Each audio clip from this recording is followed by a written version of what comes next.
नमस्कार दोस्तों, ट्रिकी गुरु अमित गुप्ता के YouTube चैनल में आज आपका फिर से स्वागत है। दोस्तों आज का यह वीडियो है रेलवे ग्रुप डी के लिए रीजनिंग के अंतर्गत नॉन वर्बल रीजनिंग अशाब्दिक बुद्धि परीक्षण के अंतर्गत सीरीज टेस्ट यानी श्रृंखला परीक्षण के वे प्रश्न जो अशाब्दिक बुद्धि परीक्षण के अंतर्गत आते हैं।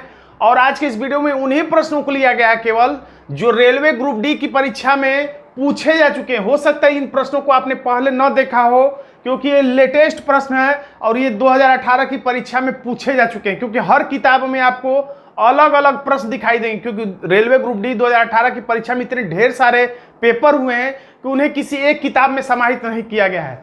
तो इन लेटेस्ट प्रश्नों को आप लोग देख लें और पता लगा लें कि आपकी परीक्षा में किस स्तर के प्रश्न पूछे जा रहे हैं और कौन कौन से प्रश्न पूछे गए हैं। तो देखिए ये सीरीज टेस्ट है, इसमें बताना है कि श्रृंखला इसी तरीके से आगे बढ़ती रहे तो यहाँ पर कौन सी आकृति होगी इन उत्तर आकृतियों में। ये प्रश्न आकृति है तो इस प्रश्नवाचक चिन्ह में इनमें से कौन सी आकृति होगी।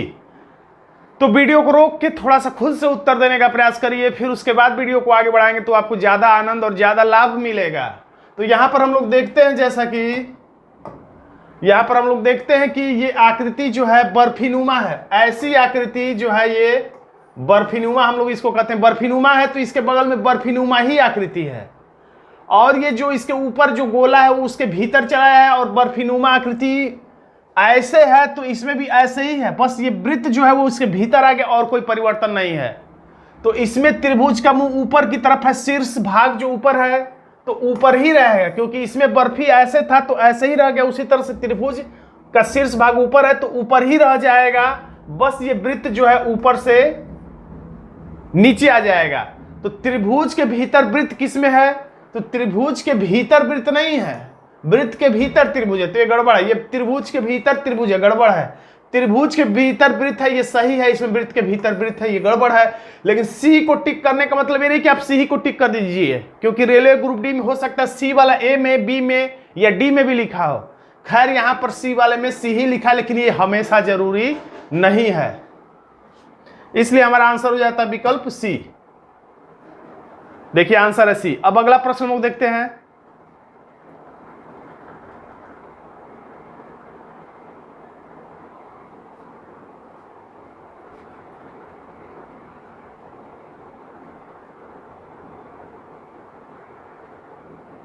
देखिए इस प्रश्न में ध्यान से देखिए, वीडियो रोक दीजिए। यहां पर एक किसी आकृति के किसी एक भाग पर ध्यान केंद्रित करें। पूरी आकृति को देखने की कोशिश करेंगे तो हो सकता है कुछ भी ना समझ में आए। तो अगर पहली बात हम लोग सरसरी निगाह देखें तो ये एक है त्रिभुज, ये दो है, ये तीन है, ये चार है, तो पता चल गया कि अब आप आगे पांच त्रिभुज होगा। तो पांच इसमें भी है, पांच इसमें भी, बस ये हमारा आंसर नहीं होगा, ये पता चल गया क्योंकि इसमें तीन ही त्रिभुज है और सब में पांच है और कोई भी आंसर हो सकता है। खैर इसे नहीं मिला। अब हम लोग देखते हैं ये जो ये तीर जैसा बना है, इसका नोकीला भाग जो है, ये नोकीला भाग ये वाला जो है वो ऐसे है, फिर अगले में ये नोकीला वाला भाग ऊपर है, यानी ऐसे से ऐसे हो गया, यानी कि क्लॉकवाइज। फिर ऐसे थोड़ा सा मुड़ा, फिर क्लॉकवाइज मुड़ा, फिर नीचे हो गया, थोड़ा ज्यादा मुड़ गया, यानी कि क्लॉकवाइज ही मुड़ रहा है। तो अब यहां से अब इसका नंबर है ऐसे जाने का। तो ऐसे किसमें है, तो जो बचा हुआ विकल्प है इसमें तो ऊपर ही मुंह रह गया, इसमें इधर रह गया, इसमें जो है नीचे की तरफ है। तो यहां से इसका नंबर था इधर आने का, तो यही हमारा आंसर डी सही हो जाता है। हमारा आंसर हो गया डी। वीडियो को डी का मतलब किसे हमें टिक करना, डी ही को टिक करना। रेलवे ग्रुप डी 9 अक्टूबर 2018 सेकेंड मीटिंग में पूछा गया ये प्रश्न था। देखिए आंसर है डी। अगला प्रश्न लोग देखेंगे। देखिए ये थोड़ा सा अलग टाइप का प्रश्न दे दिया, लेकिन कोई दिक्कत नहीं है।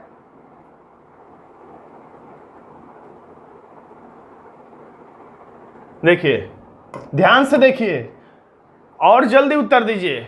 और जल्दी उत्तर तभी दे पाएंगे जब ज्यादा से ज्यादा प्रश्नों की परीक्षा से पहले घर पर प्रैक्टिस आपने की होगी। ऐसे ही प्रश्नों की जो विगत परीक्षाओं में पूछे गए हैं, बनावटी मॉडल पेपर में नहीं, वास्तविक पेपर के विगत परीक्षा में पूछे गए प्रश्नों से प्रैक्टिस करनी चाहिए। तो स्पष्ट रूप से देख रहे स्टार है, इसके बाद कितने वृत्त है, तो एक ऐसे पकड़ में, एक दो। अब इधर वाले ऐसे घुमाओ को मत काउंट करिएगा, इसको थोड़ा बड़ा करके मैं आपको पहले प्रश्न दिखा देता हूं ठीक से, ताकि आपको समझ में आ जाए।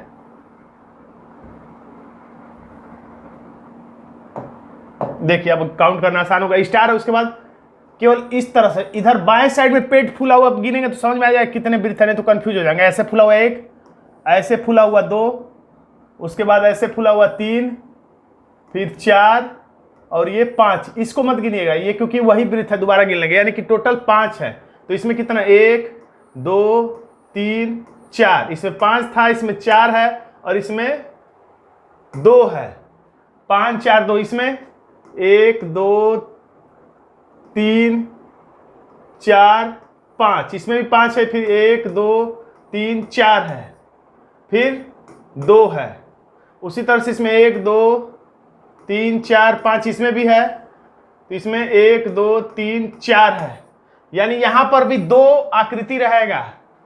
और यहां पर क्या हो रहा है, स्टार तो स्टार है, स्टार इसमें भी, इसमें वर्ग है वर्ग है वर्ग है, चांद है चांद है, तो यहां भी चांद रहेगा। और वृत्त वृत्त सब में है तो वृत्त इसमें कितना रहेगा, अब 2 वृत्त रहने वाला है ऐसा, ठीक। और उसके बाद बस इतना ही कुछ रहेगा, यानी कि चांद और 2 वृत्त। किसमें है, चांद से चांद और 2 वृत्त, तो विकल्प सी में है। लेकिन विकल्प ये नहीं है, आंसर में देखते हैं हम लोग किसमें है। हमारा आंसर है कौन सा, तो सी। लेकिन सी किस में लिखा हुआ है, विकल्प डी में। तो आप विकल्प को डी को टिक करिएगा। रेलवे ग्रुप डी में 2 बार दिमाग लगाना पड़ता है, एक तो टिक करते समय, उसके बाद विकल्प ऑप्शन देखते समय, ताकि कुछ छात्र इसमें भी कंफ्यूज हो जाए और सी ही को टिक कर ले। जब सी को टिक करेंगे तो यानी एक तरह से आप बी को टिक कर रहे हैं, तो इसलिए देखकर सोच समझकर उत्तर टिक करिएगा, नहीं तो दिक्कत हो जाएगी। आता हुआ प्रश्न सही, लगाया हुआ प्रश्न गलत हो जाएगा। अब देखिए अगला प्रश्न, प्रश्नवाचक चिन्ह पे क्या आएगा।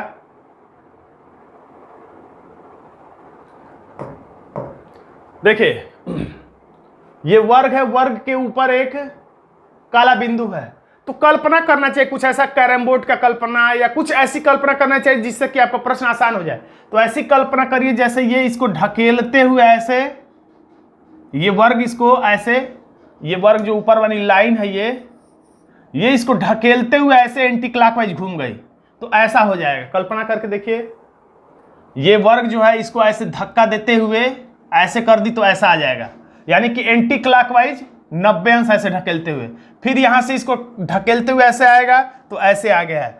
फिर अब ये आंसर लाने के लिए ये ऐसे ढकेलते हुए इसे आएगा ऐसे, तो ये वर्ग हो जाएगा, और ऐसे ढकेलते हुए आएगा तो ये यहां कहीं आ जाएगा। तो ऐसा किसमें है, इसमें तो एकदम गलत है, इसमें बिंदु है ही नहीं, इसमें थोड़ा दूर है, इसमें एकदम नजदीक हो गया, तो थोड़ा दूर ही रह रहा है, बहुत नजदीक नहीं रह रहा है। तो हमारा आंसर हो जाता है विकल्प, विकल्प नहीं, ऑप्शन जो है ये बी है, लेकिन बी किस में लिखा हुआ है, विकल्प ए में लिखा हुआ है, तो हम आंसर टिक करेंगे ए को। अगला प्रश्न, वीडियो को रोक के खुद से उत्तर देने का प्रयास करेंगे। अब देखिए इसमें एक त्रिभुज बना हुआ है। पहले कोई आकृति के एक भाग को अगर हम लोग देखें तो ये काला बिंदु को अगर हम लोग देखें तो अगले आकृति में कहां चला गया, ये काला बिंदु यहां पर आ गया। ये वाला जो लोकेशन है इसमें अगर हम लोग देखें तो यहां चला आया है। यहां का मतलब एंटी क्लॉकवाइज आधा खाना और यहां से यहां 1 खाना, यानी टोटल 1.5 खाना। देखिए यहां से यहां आधा और 1.5 खाना परिवर्तित हो गया है।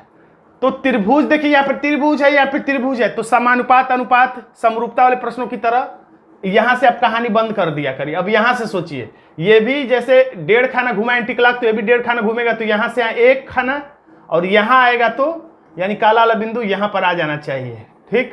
और त्रिभुज है, क्या कर रहा है त्रिभुज, क्लॉकवाइज अगर कहें तो 90 अंश घूम जा रहा है, तो ये 90 अंश घूमेगा तो कैसा हो जाएगा, बिंदु पहले नीचे रहेगा, तो बिंदु नीचे किस में है, डी में है और ए में है। डी में बिंदु नीचे है और ए में है। तो हम लोगों को ये कल्पना करना है कि ये जो खाना है ये कितना मुड़ा है, एंटी क्लॉकवाइज मुड़ा है कि क्लॉकवाइज मुड़ा, क्योंकि त्रिभुज पता नहीं चलता है कि क्लॉकवाइज मुड़ रहा है कि एंटी क्लॉकवाइज मुड़ रहा है। तो यहां पर हमारा आंसर होता है सी, यानी कहा जा रहा है कि एक आंसर होता है, यानी कि कहना चाह रहा है क्या, यानी प्रश्न कहना चाह रहा है,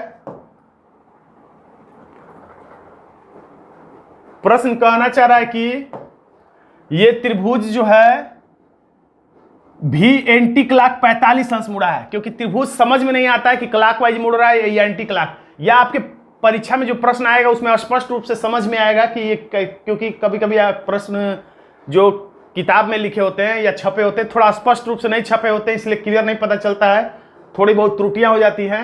तो ये कुल मिला के ये सोचिए, ये जो नोक है, ये वाला नोक, अब ये नोक ये वाला है, तो इसका मतलब हम लोग कह सकते हैं कि ये नोक इस सीध में था, अब ये नोक इस सीध में यानी कि यहां पर है, तो कह सकते हैं कि 45 अंश एंटी क्लॉकवाइज घुमा है, ये मानिए। तो अब कोई भी रट लीजिए, कोई भी वर्ग है अगर बर्फी जैसा अगले में दिखाई दे रहा है तो इसका मतलब 45 अंश मुड़ गया, या कोई बर्फी अगले में फिर वर्ग जैसा दिखाई दे तो समझिए कि 45 अंश मुड़ गया है। वर्ग बर्फी में या बर्फी वर्ग में परिवर्तित हो जाए तो समझिए कि 45 अंश मुड़ा है। तो ये वर्ग है, तो अगर 45 अंश मुड़ेगा तो बर्फी जैसा ही दिखाई देगा, यानी आंसर यही होना था।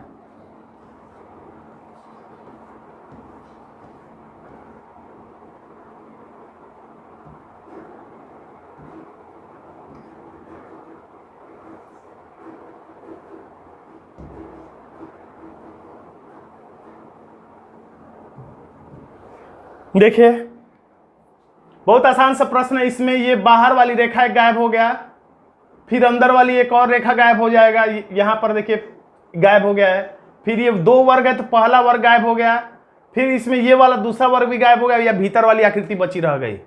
उसी तरह से इसमें त्रिभुज है दो और उसके बाद वर्ग है, तो पहले में पहला वाला ये त्रिभुज गायब हो गया, अब फिर पहला वाला त्रिभुज गायब हो जाएगा तो क्या बच जाएगा, केवल वर्ग बच जाएगा। यानी कि कह सकते सबसे बाहर वाली आकृति गायब हो रही है, फिर उसके भीतर वाली आकृति गायब हो रही है, तो लास्ट में जो सबसे भीतर वाली आकृति यानी कि वर्ग जो है वो बचा रह जाएगा। तो वर्ग किस में है, तो डी में है, और डी किस विकल्प में है, तो विकल्प डी किस में है, तो बी में है, तो हम आंसर बी को टिक करेंगे, हमारा आंसर हो जाएगा विकल्प बी।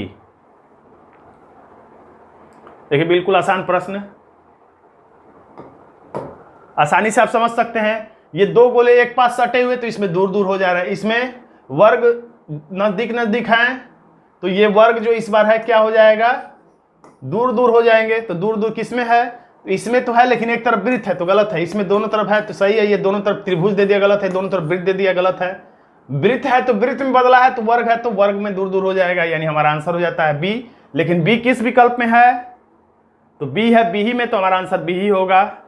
देखिए सारे के सारे प्रश्न रेलवे ग्रुप डी लेटेस्ट परीक्षा के हैं, 18 के बाद कोई परीक्षा रेलवे ग्रुप डी की नहीं हुई है, एनटीपीसी की हुई है, और यहाँ पर मैंने एनटीपीसी का कोई प्रश्न नहीं लिया। ये वीडियो केवल रेलवे ग्रुप डी को समर्पित है।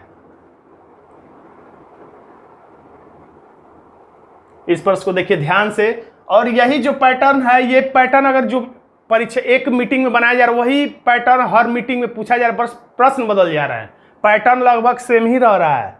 ध्यान से देखेंगे तो ऐसे में देखा गया कि ये जो पहली वाली त्रिभुज है यहां पर है, तो अगले में देखिए ये कहां चला आया है, यहां पे एलयू, यहां पर है तो अगले में एलयू यहां पे, ये वाला स्टार स्टार वाला यहां पर है तो अगले में यहां पे। यानी कह सकते हैं कि अगले अगले खाने में, क्लॉकवाइज अगले खाने में आकृतियां स्थानांतरित हो जा रही हैं, क्लॉकवाइज घड़ी के दिशा में अगले खाने में आकृतियां परिवर्तित हो जा रही है। और कभी कभी ये भी होता है कि जैसे इसमें दो है, हुआ भी है इसमें ये दो है तो अगले में एक हो गया, और बाकी सब में जैसे है वैसे ही हो रहा है। लेकिन कभी कभी एक आकृति जो ये वाली है हैश का ये या कुछ और होगा, ये तो हैश जैसी जो आकृति है वो दो के बदले में ऊपर गया है तो एक हो गया, और बाकी सब जैसे का वैसे ही है। तो थोड़ा सा ऐसा भी परिवर्तन आता है, उस पर भी ध्यान दीजिएगा।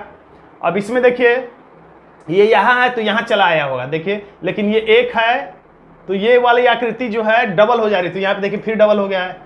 ये वाला यहाँ है तो ऊपर चला जाएगा, इसमें गया, एलयू वाला इधर चला आया है, इसमें गया है। अब आंसर लाने के लिए हमें बहुत आराम से बना सकते हैं, कल्पना कर सकते हैं, किसी दो को पकड़ लीजिए आंसर आ जाएगा। जैसे ये वाला कहाँ चला आएगा, तो यहाँ पर है, तो ये वाला त्रिभुज वाला यहाँ पे चला आएगा। एलयू कहाँ चला जाएगा, तो क्लॉकवाइज यानी कि ऊपर चला जाएगा। अब ये वाला एक है तो ये कहाँ चलाएगा, यहाँ चलाएगा, और ये स्टार वाला है, और ये डबल है तो डबल वाला क्या बन जा रहा है, तो सिंगल बन जा रहा है। देखिए यहाँ पे डबल वाला आ गया है, सिंगल बन गया है, और यहाँ पे सिंगल वाला देखिए यहाँ पे आके डबल बन गया है। तो फिर अब सिंगल वाला क्या बनने वाला है, डबल वाला सिंगल बनने वाला है, तो यहाँ पर एक हो जाएगा। तो ऐसा किस में है, एलयू स्टार वाला, एलयू स्टार वाला ये है, यानी यही हमारा आंसर है, और किसी में ऐसा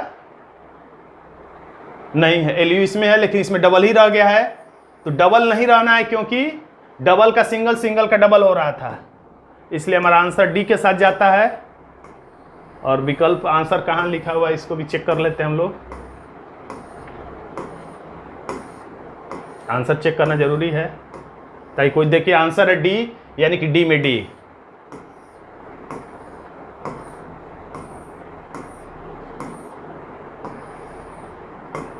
यानी हमारा आंसर था ये वाला, डी में डी वाला। अगला प्रश्न देखते हैं।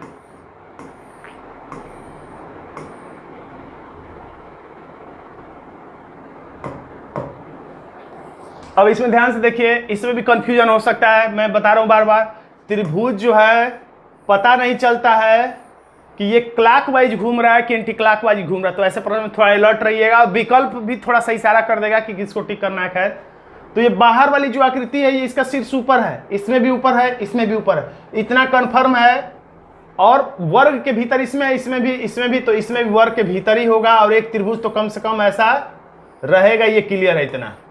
तो इतने से ही पता चल गया वर्ग के भीतर रहेगा। तो वर्ग के भीतर ये भी है, ये भी है, ये भी है, ये नहीं है वर्ग के भीतर, ऐसे ही कट गया, क्योंकि इसके बाहर ऐसे वर्ग देना चाहिए, ये कट गया। अब भीतर वाली आकृति के चलते ही परिवर्तन होगा। दिखने में लग रहा है कि ये शीर्ष जो है नीचे है। अब इसमें शीर्ष कौन है, ये है कि ये है कि ये बताना थोड़ा सा कंफ्यूजन वाला है। तो अगर विकल्प के हिसाब से देखा जाए, अगर ये हम कहें कि एंटी क्लॉकवाइज घूम रही आकृति, ये वाला जो शीर्ष है, अब हम कहें कि ये वाला है, यानी कि ये शीर्ष ऐसे घूमा है, फिर उसके बाद ये शीर्ष सीध में आ गया, यानी कहने का मतलब ये नोक ऐसे है नीचे की तरफ, या अगर नोक हम लोग इसको माने, इसी को अगर माना जाए, तो ये एंटी क्लॉक अगर घूमा है तो फिर यहां आ गया है, यहां से यहां आ गया, फिर यहां से थोड़ा सा ये अब सीधा हो गया। अब ऐसे घूमेगा तो ऐसा किस में है, तो विकल्प सी में है। और इसमें तो कोई ऐसी त्रिभुज वाली आकृति ही नहीं दिख रही, इसको भी काट देना चाहिए था। इसमें दिख रहा है, लेकिन ये पहले ही वाला दिख रहा है, बैक गियर लगा दिया, तो वैसे भी ये कट जाएगा। और किसी तरीके से आपका सी ये कट गया, इसलिए क्योंकि वर्ग बाहर नहीं था। ये वाला कट गया ऐसे, क्योंकि ये पिछली आकृति को रिपीट किया है। तो अब बचा ही क्या, और ये वाला कट गया क्योंकि इसमें त्रिभुज नहीं दिख रहा है। तो हर तरीके से आंसर अगर विकल्प के हिसाब से एलिमिनेट करेंगे तो भी आपका आंसर सी निकल के सामने आ जाएगा, जो कि सी किस विकल्प में है, विकल्प ए में है। यानी हमारा आंसर हो जाएगा विकल्प ए।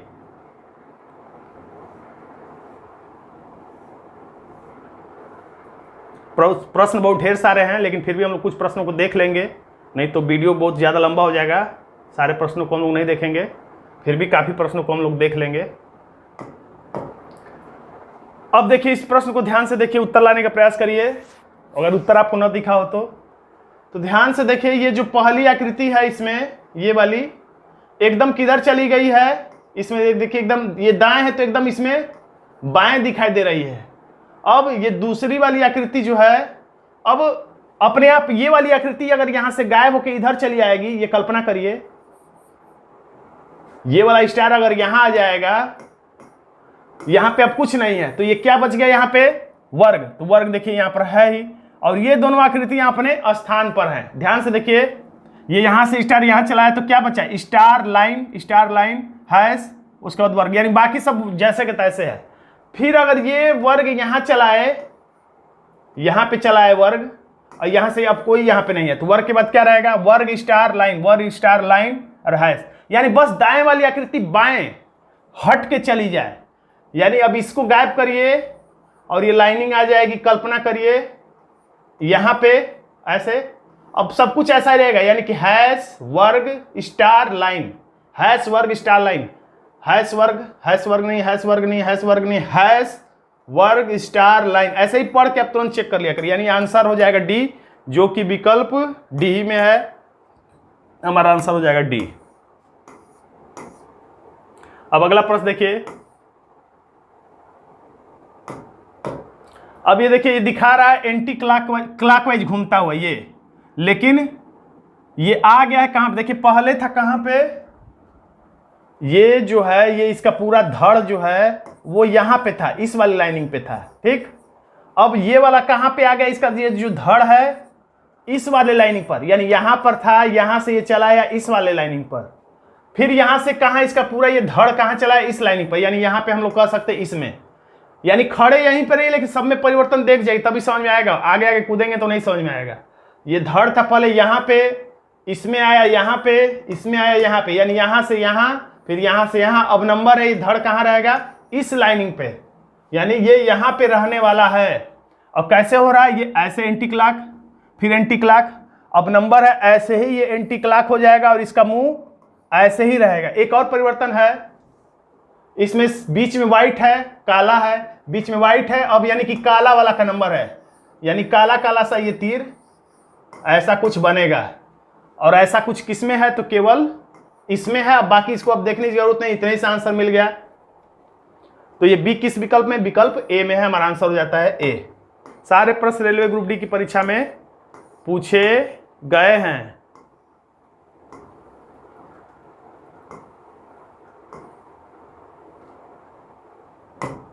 ध्यान से देखिए, ये एक तरह से दर्पण प्रतिबिंब है।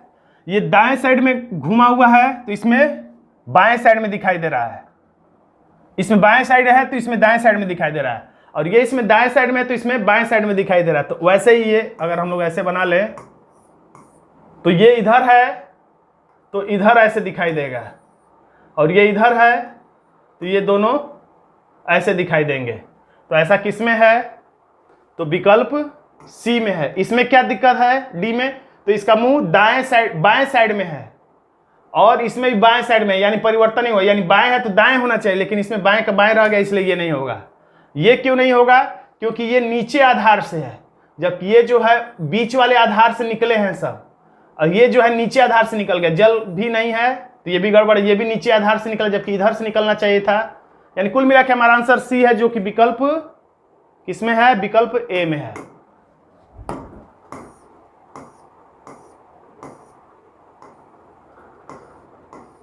ये ज्यादा क्लियर नहीं, इसलिए इसको हटा देते हैं हम लोग।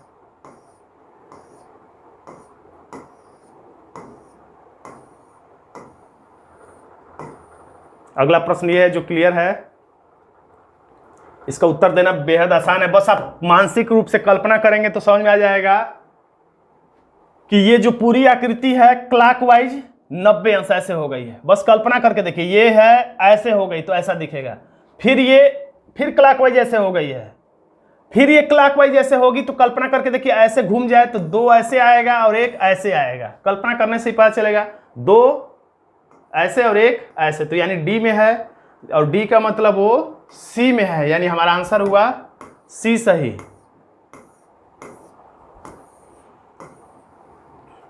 ये भी एक प्रश्न है रेलवे ग्रुप डी। सारे रेलवे ग्रुप डी के ही प्रश्न, कोई एनटीपीसी का नहीं है। तो आसानी से देखिए, जो वृत्त काला है तो इसमें सफेद है, और सफेद आयत है तो इसमें काला हो गया। तो अब त्रिभुज सफेद है तो त्रिभुज कैसा होगा? काला होगा। और वर्ग काला है तो वर्ग कैसा होगा? सफेद होगा। और एक और चीज हो रहा है, इसमें नीचे वाली आकृति ऊपर खसक जा रही है, तो नीचे क्या है? वर्ग है, तो वर्ग थोड़ा सा लग रहा है कि ऊपर कहीं खसक जाएगा, शिफ्ट हो जाएगा, ऐसा कुछ रहेगा। कुल मिला के वृत्त हम त्रिभुज हमारा काला चाहिए। त्रिभुज काला इसमें भी नहीं है, इसमें भी नहीं है, केवल इसी में है। तो केवल त्रिभुज काले से ही पकड़ में आएगा, इसमें त्रिभुज है ही नहीं। तो बी वाला आंसर हमारा आराम से चला गया है, जो कि सी में है। तो आकृति के किसी एक भाग का भी अगर परिवर्तन पता कर लें तो आंसर तक हम लोग आसानी से पहुंच जाते हैं। पूरा हमें देखने की जरूरत नहीं पड़ती है। इसको हम लोग क्यों नहीं लगा रहे हैं, आप समझ सकते हैं। ये उत्तर आकृति प्रश्न आकृति कहीं दूसरे साइड में दिया होगा, इसलिए इसको हम लोग छोड़ते हैं। इस प्रश्न का उत्तर देंगे हम लोग। विकल्प देखिए, उत्तर देने का प्रयास करिए। तो देखिए, कुल मिला के रेखाओं की संख्या के आधार पे है। इसमें 1 2 3 रेखा, इसमें 1 2 3 रेखा, इसमें 1 2 3 रेखा। तो फिर 3 रेखा वाली, तो ये इसमें ये सब भी जोड़ना पड़ेगा, इसलिए 3 से ज्यादा है। यही 3 रेखा वाली है, ये 2 है, ये भी 2 है। हमारा आंसर बी के साथ जा रहा है, लेकिन विकल्प किसमें है? बी। तो विकल्प बी है आपके सी में, यानी हमारा आंसर निकलेगा सी।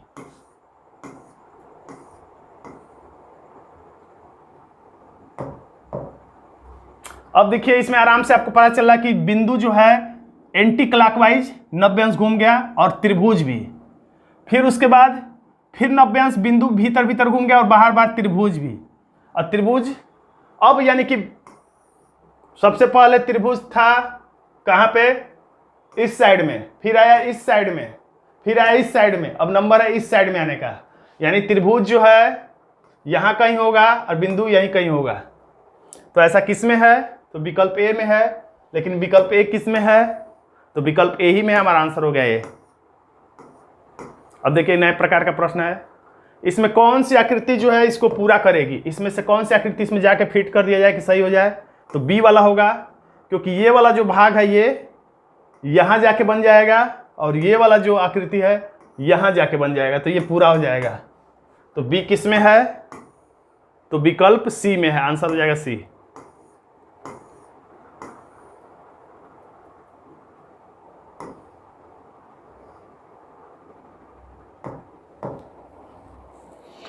देखिए इसमें त्रिभुज है, नीचे की तरफ शीर्ष है, ठीक। बाहर जो आकृति है, बाहर भीतर पर ध्यान दिया करिए। ये त्रिभुज है जिसका शीर्ष नीचे है, तो ये त्रिभुज भीतर चला गया और इसका शीर्ष ऊपर हो गया है, यानी 180 अंश घूम गया है। यानी बाहर की आकृति भीतर चली जाएगी और वो 180 अंश घूम जाएगी। तो बाहर इसमें क्या है, बर्फी, तो बर्फी जो है वो भीतर चला जाएगा और 180 अंश घूमेगा तो पता ही नहीं चलेगा।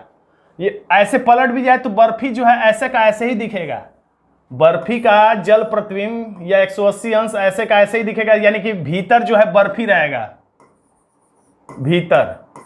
अब भीतर की बात से केवल हम लोग देखें तो अगर कहें तो भीतर इसमें वर्ग दिया होगा नहीं, वर्ग होगा नहीं। सी और डी में से एक आंसर हो कि दोनों में बर्फी भीतर की तरफ है। अब बाहर वाला भीतर वाला क्या कर रहा है, देखिए भीतर वर्ग बर्फी है। देखिए मैंने बताया था, यानी कि बाहर वाली आकृति भीतर गई तो जरूर भीतर वाली आकृति बाहर आ रही होगी, ऐसा कल्पना डायरेक्ट सोच सकते हैं। तो जब भी मैंने पीछे भी बताया था कि वर्ग बर्फी जो है अगर वर्ग के रूप में दिखाई दे और वर्ग बर्फी के रूप में, तो इसका मतलब 45 अंश परिवर्तन हुआ है। तो इसमें बर्फी दिखाई दे रहा है और इसमें ये वर्ग बन जा रहा है, यानी 45 अंश घूमा है। तो भीतर वाली आकृति यानी कि कह सकते हैं 45 अंश घूम के बाहर आ जा रही। तो भीतर पंचभुज है तो 45 अंश घूम के बाहर आ जाएगी। तो इसमें जो है इसका मुंह देखिए शीर्ष पंचभुज का ऊपर है और इसमें हो गया है क्लॉकवाइज 90 अंश, क्योंकि ऊपर है शीर्ष और इसमें हो गया है दाएं शीर्ष, यानी कि ये घूमा है कितना 90 अंश, ये वाला विकल्प। लेकिन इस वाले में इसका शीर्ष इधर है, पहले शीर्ष था ऊपर, ऊपर से इतना घूमने का मतलब ये 45 अंश है। ये जबकि 90 अंश घूम गया तो हमें 45 अंश वाला आंसर चाहिए, क्योंकि अगर ये 90 अंश घूमता तो वैसे का वैसे ही बर्फी ही दिखाई देता। बर्फी जब तक 45 अंश नहीं घूमेगा तब तक वर्ग के रूप में नहीं दिखेगा, वर्ग जब तक 45 अंश नहीं घूमेगा बर्फी के रूप में नहीं दिखेगा। और बर्फी वर्ग के रूप में दिख रहा है, यानी 45 अंश घूमा है, 90 अंश नहीं घूमा है। और इस जब पंचभुज को हम लोग 45 अंश घुमाएंगे तो कुल मिला जैसे भी रहेगा ये तिरछाई ऐसे कुछ रहेगा, किसी एक विशेष दिशा में नहीं रहेगा, इसलिए हमारा आंसर हो जाएगा डी। ज़्यादा आपको समझाने की जरूरत नहीं, आप समझ चुके होंगे। हमारा आंसर है डी, जो कि विकल्प सी में लिखा है। ये उत्तर आकृति प्रश्न, कहीं आकृति इधर उधर होगा इसलिए इसको छोड़ते हैं हम लोग।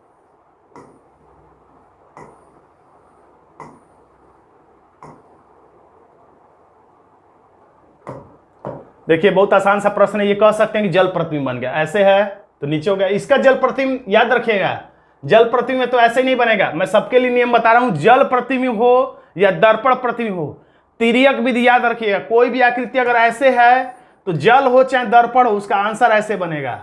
और कोई चीज ऐसे है तो जल हो या दर्पण, दोनों के लिए बता रहा हूं ऐसे बनेगा। यानी अगर डिजाइन ऐसे ऐसे है तो जल हो या दर्पण हो, यानी कि बाएं साइड में झुका हुआ है तो दाएं साइड में झुका तो जरूर रहेगा, भले ऊपर नीचे की आकृति में परिवर्तन आए। तो इतना कंफर्म था कि ऐसे है तो जल हो या दर्पण हो, दाएं साइड में झुका है तो इस बार बाएं झुका वाला आंसर होगा, जो कि विकल्प डी में है। इसमें है तो लेकिन बीच में ये लाइन सीधा कर दिया, जो कि ऐसा नहीं है, इसलिए हमारा आंसर हो जाता है डी, जो कि विकल्प डी ही में है। ऐसी आकृति जो 4 पार्ट में रही, आपने देखा होगा कि परिवर्तन कैसे हो रहा है। तो यही इसमें भी नियम है, ये तिरछा वाला इसमें है, अगले में चला यानी यहाँ आ गया। ये वाला चेहरा वाला जो नीचे चलाएगा, यानी कि क्लॉकवाइज आकृतियां घूम रही है। कभी कभी ऐसा होता है कि 2 आकृति एक या एक आकृति 2 बन जाती है, इसमें ऐसा नहीं दिखाई दे रहा है। तो खैर हम लोग इसको आंसर लाने के लिए किसी एक आकृति को, 2 आकृति को पकड़ लीजिए। ये एम वाला जो है यहाँ पर है तो नीचे सरक आएगा यहाँ पर, यानी एम जैसा कहीं बनेगा। अब किधर बनेगा ये नहीं देखना, इधर बनेगा एक, और चेहरा वाला है ऊपर चला जाएगा। तो ऐसा किसमें है बस इतने से देखा जाएगा, ना मिलेगा तो हम लोग देखेंगे। एम है, चेहरा है, और किसी में है एम चेहरा नहीं है, एम चेहरा इसमें भी, एम चेहरा इसमें, तिरछा तिरछा में नहीं है। यानी ए और डी में से हमारा आंसर कोई हो सकता है। तो और भी आगे हम लोग देखते हैं चेहरे में क्या परिवर्तन हो रहा है, कोई नहीं। इसमें भी परिवर्तन नहीं हुआ। अब हम लोग ये आकृतियां वैसे की वैसी ही रह रही हैं, ऐसे तो ऐसे। इसमें देखते हैं ये ऐसे है, ये वाली आकृति यहाँ आएगी तो ऐसे का ऐसे रहेगा, ये वाली आकृति ऐसे है तो ऐसे ही रहेगा। तो ऐसा किसमें है? इसमें ये देखिए ये तीर का मुंह ऊपर रहेगा, इसमें तीर का मुंह नीचे कर दिया है तो नहीं होगा। और इस वाले में तीर का मुंह ऊपर और इधर जैसे रहना चाहिए वैसे ही है, इसलिए तीर के हिसाब से हमारा आंसर हो जाता है ए। लेकिन ये किस विकल्प में है? तो बी में है।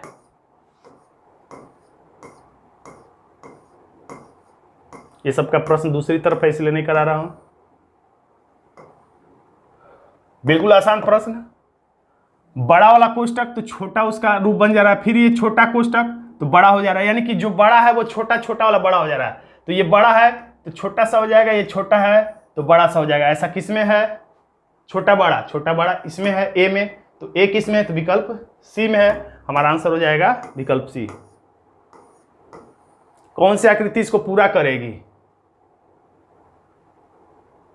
कौन सी आकृति इसको पूरा करेगी? आसानी से बताया जा सकता है। ये जो कटा वाला भाग एकदम कोने पर है, ये वाला लोकेशन, ये भी कोने पर है, ये भी कोने पर है, यानी ये जो कटा वाला भाग रहेगा यहीं कहीं यहां पे रहेगा। तो ये तो एकदम अलग दिया है, ये होगा ही नहीं। इसमें कटा वाला भाग नीचे दिया होगा नहीं, ये भी अलग ही दिया है। ये ऊपर दिया, यही ठीक ले जाके ऐसे फिट हो जाएगा। सी ही हमारा आंसर होगा, जो कि विकल्प सी ही में है। इसमें प्रश्नवाचक जवाब पे क्या आएगा बताना है।